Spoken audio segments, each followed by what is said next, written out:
चलिए दोस्तों, आज हम देखेंगे लोक लेखा समिति के बारे में। तो लोक लेखा समिति ये सबसे पुरानी समिति है जो कि संसद में होती है। इसमें कुल सदस्य होते हैं 22, जो कि यूपीएससी में बहुत बार ये क्वेश्चन पूछा गया है। 2013 का आप क्वेश्चन देखें, ये क्वेश्चन पूछा गया लोक लेखा समिति, वहाँ पर 25 दिया था, जबकि होते हैं 22। इसमें 15 लोकसभा 7 राज्यसभा में होते हैं। और इसकी एक विशेषता है कि इसका अध्यक्ष विपक्ष का सदस्य होता है। लोक लेखा समिति का कार्य होता है कि गवर्नमेंट के जो खर्च हैं उस पर नियंत्रण करता है। साथ ही नियंत्रक और महालेखा परीक्षक कैग की रिपोर्ट को जांचता है। कैग क्या है?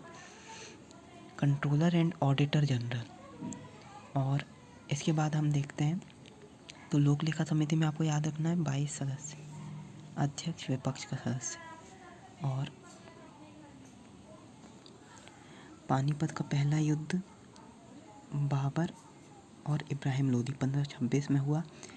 इब्राहिम लोदी की हार हुई। लोदी वंश तथा दिल्ली सल्तनत का अंत हो गया और मुग़ल साम्राज्य की स्थापना हुई, आपको पता हो। गुरु नानक देव किस समय के थे? तो गुरु नानक देव इसी बाबर के समय थे, जब लोदी वंश का अंत हुआ, दिल्ली सल्तनत का अंत हुआ, मुग़ल वंश की स्थापना हुई। भक्ति संत थे। अब हम देखते हैं एक इम्पॉर्टेंट चीज़ जो 2013 में क्वेश्चन पूछा गया यूपीएससी में, अपघटक कौन से हैं? तो वहाँ पे ऑप्शन थे वायरस, विषाणु, कवक, फंगाई और जीवाणु, बैक्टीरिया। तो आपको बता दें अवयव, ये अपघटक जो होते हैं डिकम्पोजर इंग्लिश में कहते हैं, ये एलिमेंट्स में अवयव में तोड़ते हैं किसी भी पदार्थ को, और स्कैवेंजर जो होते हैं वो सीधा साफ़ कर देते हैं किसी पदार्थ को। जैसे गिद्ध हो गया, वो सीधे डेड बॉडी को खा लेते हैं। चींटियाँ हो गई और भी चीज़ें हो गई। लेकिन अपघटक क्या होते हैं, उनको छोटे छोटे पार्ट में तोड़ते हैं। तो इसमें आंसर था उसका कवक और जीवाणु।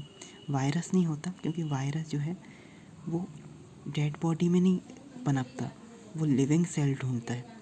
तो इस प्रकार आप समझ गए होंगे वायरस उसका रॉन्ग आंसर था। उसमें 2 ही आंसर थे, कवक, जीवाणु, फंगाई और बैक्टीरिया। तो उम्मीद है आपको ये क्वेश्चन अच्छे लगे होंगे। इस प्रकार के और क्वेश्चन के लिए बने रहें हमारे साथ।